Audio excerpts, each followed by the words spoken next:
إن الحمد لله نحمده ونستعينه ونستغفره ونعوذ بالله من شرور أنفسنا وسيئات أعمالنا من يهده الله فلا مضل له ومن يضلل فلا هادي له وأشهد أن لا إله إلا الله وحده لا شريك له وأشهد أن محمدا عبده ورسوله أما بعد فإن أصدق الحديث كتاب الله وخير الهدي هدي محمد صلى الله عليه وسلم وشر الأمور محدثاتها وكل محدثة بدعة وكل بدعة ضلالة وكل ضلالة في النار. عباد الله، أوصيكم ونفسي بتقوى الله عز وجل فقد فاز المتقون. يقول الله تبارك وتعالى: يا أيها الذين آمنوا اتقوا الله حق تقاته ولا تموتن إلا وأنتم مسلمون. حديثنا اليوم عن خلق عظيم ومرتبة عالية من مراتب الإيمان، ألا وهو الإيثار. والإيثار هو تقديم الغير على النفس في حظوظ الدنيا وبذل الحاجة لمن هو محتاج إليها مع الحاجة إليها، إنه قمة البذل والسخاء. Ndugu zangu Waislamu, ama khutba yetu ya leo tutazunguka katika maudhu ya al-ithar, kuwapendelea wenzako kuliko kuipendelea nafsi yako. Kwa hivyo hii ni tabia njema na ni tabia kubwa na ni daraja katika daraja za juu katika imani, nayo si nyingine ni al-ithar, kujitolea na kuwapendelea wenzako kuliko kuipendelea nafsi yako.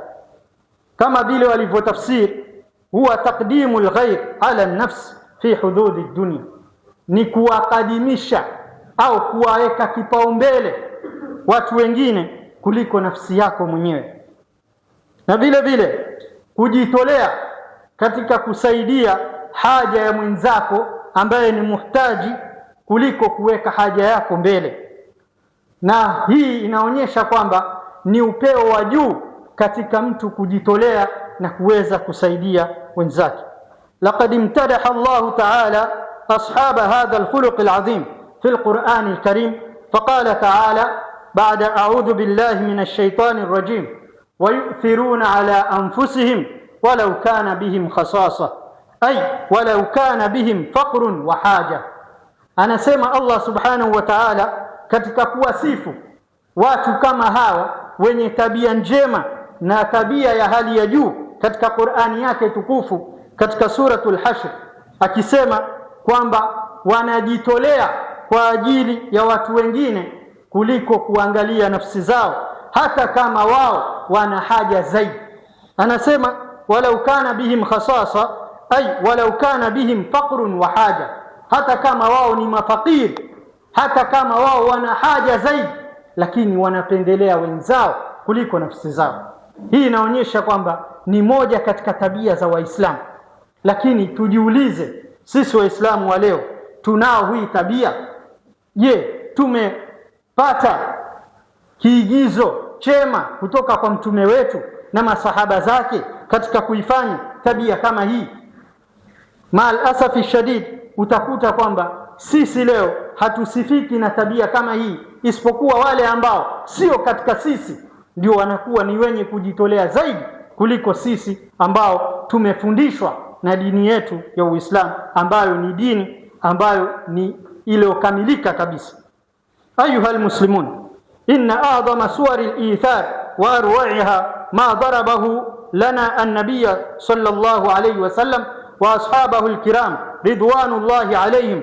فقد آخى النبي صلى الله عليه وسلم بين المهاجرين والأنصار، فسطر الأنصار أروع الأمثلة في الجود، حيث كانوا يقاسمون إخوانهم المهاجرون بأموالهم وبيوتهم بل ويفضلونهم على أنفسهم.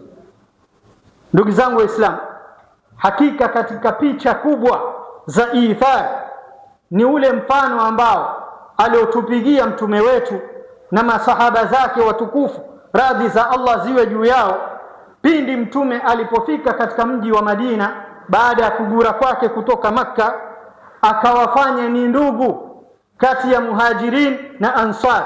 Wale waliotoka Makka wakafanywa ni ndugu na ndugu zao ambao wako Madina. Kila mmoja akapewa mwenzake ili awe ni ndugu yake na aweze kumsaidia katika kipindi kigumu kama hicho, kwa sababu Muhajirin walitoka Makka wakiwa na mali zao, lakini hawakuruhusiwa kubeba kitu chochote hata kidogo. Kwa hivyo mtume akaona jambo la kwanza ni kuwaunganisha hawa Muhajirin na Ansar ili waweze kusaidiana. Angalia Ansar vipi walituchorea picha ya ithar.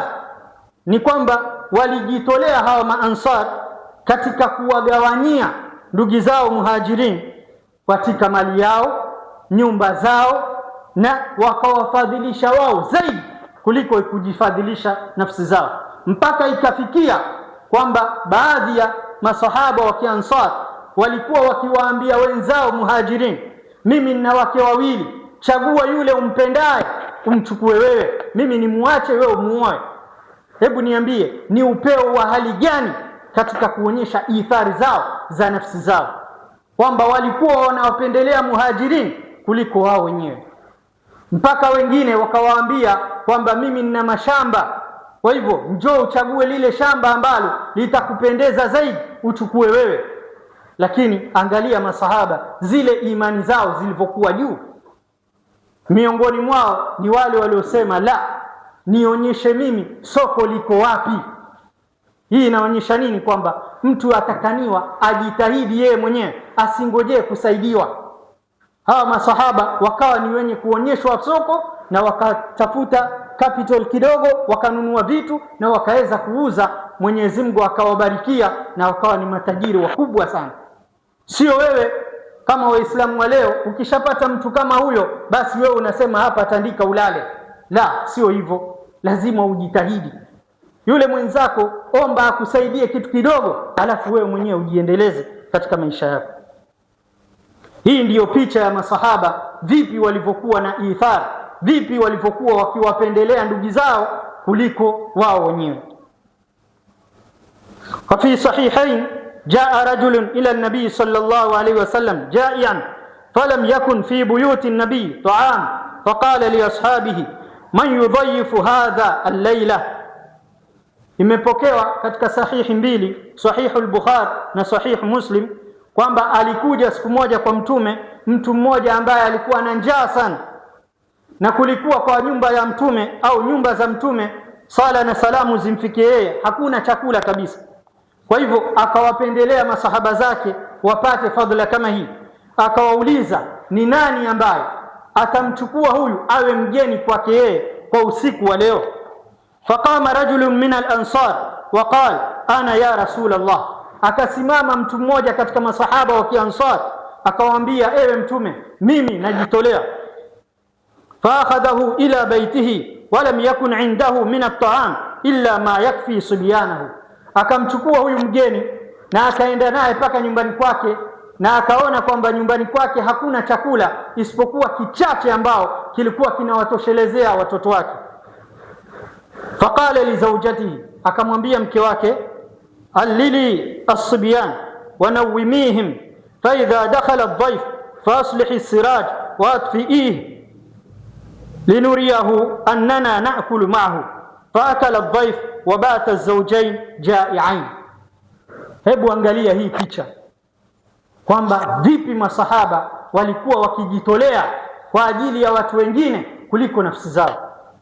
Wakamchukua yule mgeni na wakampeleka paka nyumbani, alafu huyu sahaba wa Kiansar akamwambia mke wake wabembeleze watoto paka walale, kisha akiingia yule mgeni jifanye kama ambaye watengeza kile kibatali, watengeza zile taa za vikopo za zamani au kandili, alafu uizime. Kwa hivyo yule mke akafanya hivyo, kwa vile chakula ni kidogo wakatumia mbinu kama hii ili kuweza kumuonyesha yule mgeni kwamba na sisi tunakula pamoja na wewe, kwa sababu ikiwa hakuna taa hataona yule mgeni kwamba hawa wanakula ama hawali, lakini wamekaa pamoja na yeye na mikono yao yagongana na yeye katika ile sahani, ili nini? Aone kwamba na wao pia wanakula pamoja na yeye, ili aweze kutuliza nafsi yake na aweze kula na ashibe na aweze kulala usiku kama ule. Faanzala Allahu fihim tilka al-ayati al-karima baada a'udhu billahi minash shaitani rajim wa yu'thiruna ala anfusihim walau kana bihim khasasa. Hawa ndio masahaba. Allah subhanahu wa ta'ala akateremsha hii aya kwa ajili ya huyu mke na mume wa hii nyumba waliomkaribisha mgeni kama huyu. Akawaambia nini? Wayuthiruna ala anfusihim, na wakawa wanafadhilisha watu wengine kuliko nafsi zao. Walau kana bihim khasasa, hata kama wao walikuwa na haja zaidi na kile chakula, au walikuwa na haja zaidi na lile jambo ambalo wanamkadimishia mwenzao. Ayuha alahibatu fillah, enyi ndugu zangu Waislamu, enyi wapendwa kwa ajili ya Allah, qad yadhunnu alba'd anna al-ithar yaqtasiru ala al-mal faqat walakinahu khuluqun yattasi'u likulli manahi al-hayat. fa itharu ikhwanik bil kalimati at-tayyibah wal waqt wal juhd wa musa'adati al-muhtaj wa tafrij al-kurbat al-makrubin kulluha suwarun tadkhulu fi hadha al-ma'na al-'azim. Ndugu zangu Waislamu, tusione kwamba kama vile wanavyodhania baadhi ya watu kwamba hii tabia ya kufadhilisha watu wengine kuliko nafsi zetu basi inafungamana na mali peke yake. La, bali inafungamana na kila muamala katika hii dunia na katika huu uhai wetu. Hata kama utafadhilisha ndugu zako Waislamu katika kuongea na wao maneno mazuri, au ukawaacha wao ndio wazungumze, au ukatoa wakati wako kwa ajili yao, au ukatoa bidii zako katika kuwasaidia wao, au ukawasaidia wale wenye mahitaji, au ukawaondolea matatizo wale wenye matatizo. Kwa hivyo hii yote ni katika sadaka, na hii yote inaingia katika maana al-ithar.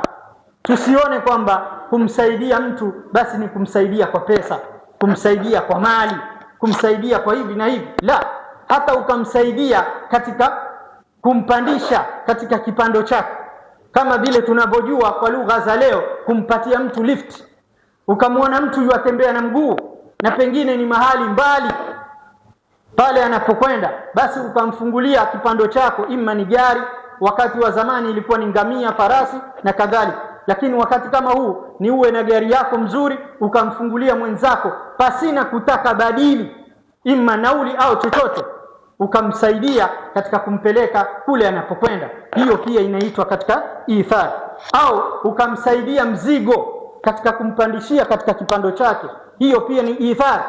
Lakini sisi leo mal asafi shadid, utamuona mwenzako pengine amepatikana na matatizo pale katika mlima wa feri, kumsaidia na yeye kumsukumia kile kipando chake, pia wataka malipo. Ithari iko wapi? Imani iko wapi ile ya Uislamu? Msaidie ndugu yako Muislamu kwa sababu huwezi kujua, pengine na yeye atakuja kukusaidia mahali ambapo wewe hukutarajia. Lakini kama vile tunavyosema, kama vile Allah alivyotuambia katika aya katika suratul Insan, wayut'imuna at'ama ala hubbihi miskinan wa yatiman wa asira inma nut'imukum liwajhi Allah la nuridu minkum jazaan wala shukura. Usitarajie malipo kwa binadamu wala usitarajie shukurani, kama vile wanavyosema Waswahili, tenda wema uende zako, wala usitarajie shukurani. Kwa sababu nini? Malipo yako mbele ya Allah ni makubwa. Kwa hivyo tujitolee, ewe ndugu zangu Waislamu, katika kuwapendelea ndugu zetu zaidi kuliko kujipendelea nafsi zetu. Na hii ndiyo katika ile martaba au daraja ya imani ambayo iko juu zaidi. Kwa hivyo ndugu zangu Waislamu, tumepata picha kubwa kutoka kwa masahaba. Kwa hivyo na sisi tuweze kuwaigiza, kwa sababu wao ndio watu wema. Kwa nini Allah akawaambia radiyallahu anhum wa radu anhu? Wafikiria ni bure tu, ni kulala tu na kuamka, au kuja kuswali swala zako 5 ambazo hazijulikani zimekubaliwa au hazijakubaliwa? La, wale walijitolea zaidi ya zile ibada ambazo walikuwa wakifanya. walijitolea hata katika muamalat. Hiyo ndio ikawawezesha wao wakaweza kupata daraja za juu. Mtu bado yuko duniani, lakini anaambiwa tayari ashabashiriwa pepo mbele ya Allah subhanahu wa ta'ala. Wataka nini zaidi? بهذا الخلق تتوحد القلوب وتزول الأحقاد من المجتمع وتسود خلات المحتاجين. فلنحرص على ترويض أنفسنا على العطاء والبعد عن الشح والأثرة. فقال الله تعالى ومن يوق شح نفسه فأولئك هم المفلحون. Kwa hivyo ndugu zangu Waislamu, kwa kupitia tabia kama hii ndio utaona kwamba mioyo inakuwa ni yenye kuwa kitu kimoja, watu wanakuwa ni wenye kupendana, na vile vile inaondosha hasad na vinyongo katika mioyo yetu, katika mioyo ya mujtamaa mzima wa Kiislamu.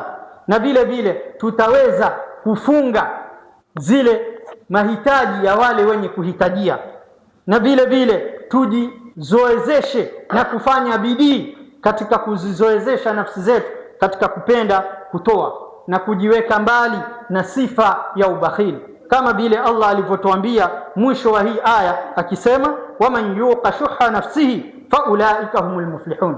Basi yoyote ambaye ataepushwa na ubakhili wa nafsi, basi ajue kwamba ni miongoni mwa wale watakaofaulu siku ya kiyama. Nafani Allah wa iyyakum بهدي كتابه وسنة نبيه. أقول ما تسمعون وأستغفر الله العظيم لي ولكم ولسائر المسلمين والمسلمات فاستغفروه إنه هو الغفور الرحيم وهو البر الكريم.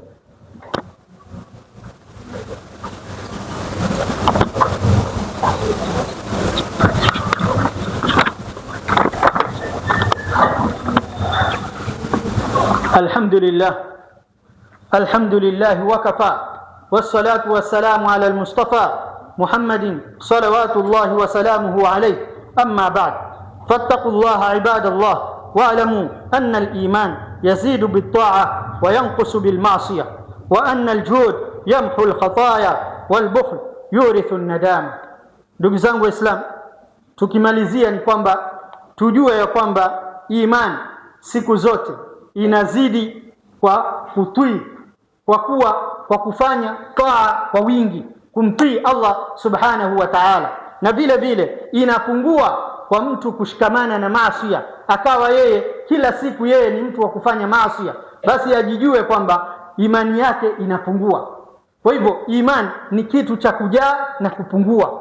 Kwa hivyo ujue, ikiwa utakuwa ni mwenye kushikamana na taa, basi itakuwa imani yako ni yenye kuzidi, na kama wewe utakuwa ni mtu wa kufanya maasi, ujue imani yako itakuwa ni yenye kupungua. Na vile vile tujue ya kwamba mtu katika kujitolea sana ajue kwamba anafuta yale madhambi yake na makosa yake mbele ya Allah. Kila ukitoa wewe unakuwa ni mtu ambaye uko katika hali ya juu mbele ya Allah subhanahu wa ta'ala, unakuwa kama ambaye hauna dhambi kabisa mbele ya Allah. Lakini ukiwa na ubakhili, ujue kwamba unarithisha katika moyo wako majuto. Kila siku wewe ukiambiwa kuna sadaka fulani, basi wewe uwe katika mstari wa mbele katika kujitolea, na ukielezewa kuna jambo fulani, wewe uwe katika mstari wa mbele. Sio wewe unao maelfu katika nyumba yako au katika benki, alafu hutaki hata kutoa shilingi 10, basi ujue kwamba wajirithisha majuto mbele ya Allah. Kwa sababu siku ambayo itakuwa unakabidhiwa ile ama inachukuliwa ile roho yako, utakuja juta, useme ya kwamba afadhali na mimi ningelijitolea hata kama ni shilingi 10 au 50 au 100 kwa ajili ya Allah subhanahu wa ta'ala. Mwisho kabisa tukumbuke kwamba kuna kile kisa masahaba walikwenda katika vita, wakawa ni wenye kupigwa vyembe, wenye kupigwa mapanga, wakawa ni wengi wameanguka chini, kila mmoja anapigania uhai wake. Akaja mmoja katika masahaba akawa ni mwenye kuwapitishia maji ili angalau yule kila mmoja apate tama lake la maji. Lakini alipokuwa akisikia vitunu kwa mwenzake, akawa anamwambia yule sahaba, mpatie mwenzangu, pengine yeye ana haja zaidi kuliko mimi. Akazunguka yule sahaba mpaka akifikia mwisho, wote wanamwambia neno hilo hilo, mpatie mwenzangu, pengine ana haja zaidi, mpatie mwenzangu, pengine ana haja zaidi. Mpaka akirudi kwa yule wa kwanza, wote washafariki. Sasa huu ni mfano wa kiasi gani wa mtu kujitolea kwa ajili ya wenzake. Leo sisi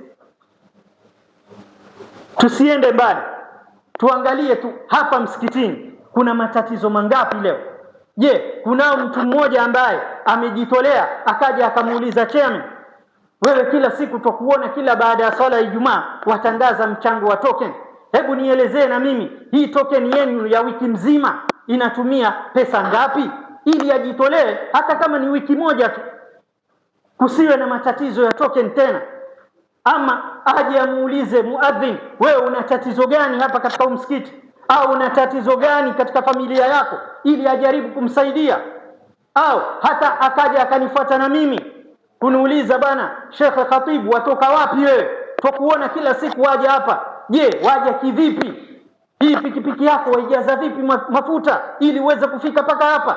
Lakini maal asafi shadid, leo waislamu hatuna haja kujulia haja au matatizo ya wenzetu. Wewe waishi pengine katika mtaa wako, una jirani yako pengine ana wiki mzima hawashi jiko. Hii ina maana ya kwamba hakuliwi chochote katika nyumba yake, na wewe hata ujali. Wewe unakula ukimwaga, unakula ukimwaga. Hii thari iko wapi? Je, kiigizo chema kutoka kwa Mtume sala na salamu zimfikie kiko wapi? Kiigizo chema kutoka kwa masahaba ziko wapi? Vitu kama hivyo, je twamuigiza nani? Tusiwaangalie wale matajiri ambao wanakula vile vyakula wanavyotaka kisha wanamwaga, halafu sisi tukawaigiza wao. La, sisi tuangalie Uislamu wetu umetufundisha nini. واعلموا أن الله تعالى صلى على نبيه قديما فقال تعالى: ولم يزل قائلا عليما وآمرا حكيما تنبيها لكم وتعظيما وتشريفا، تنبيها لكم وتعليما وتشريفا لقدر نبيه وتعظيما. إن الله وملائكته يصلون على النبي يا أيها الذين آمنوا صلوا عليه وسلموا تسليما.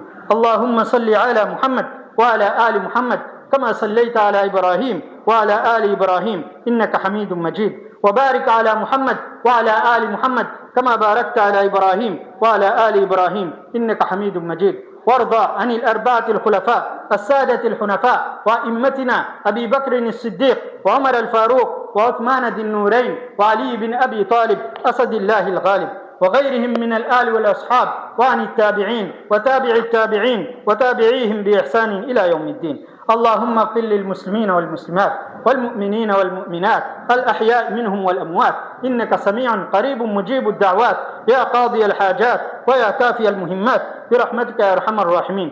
اللهم أيد الإسلام والمسلمين وانصر كلمة الحق والإيمان. اللهم اجعل خير زماننا آخرة وخير أعمالنا خواتمة وخير أيامنا يوم لقائك، وارفع مكتك وغضبك عنا ولا تسلط علينا بذنوبنا من لا يخافك فينا ولا يرحمنا يا رب العالمين. اللهم اصلح أحوالنا وبلغنا مما يرضيك آمالنا، واختم بالصالحات أعمالنا وبالسعادة آجالنا، وتوفنا وأنت راض عنا يا رب العالمين. اللهم انصر إخواننا المسلمين في كل مكان. اللهم انصر إخواننا المسلمين في كل مكان. اللهم انصر إخواننا المسلمين في كل مكان. اللهم إنا نعوذ بك من شرور اليهود ونضعك في نحورهم. اللهم سلط الظالمين بالظالمين وأخرجنا من بين أيديهم سالمين برحمتك يا أرحم الراحمين. أسأل الله العظيم رب العرش الكريم أن يغفر لي ولكم وللمسلمين أجمعين. عباد الله، إن الله يأمر بالعدل والإحسان وإيتاء ذي القربى وينهى عن الفحشاء والمنكر والبغي يعظكم لعلكم تذكرون. اذكروا الله العظيم يذكركم واشكروه على نعمه يزدكم ولذكر الله أكبر والله يعلم ما تصنعون. وأقم الصلاة.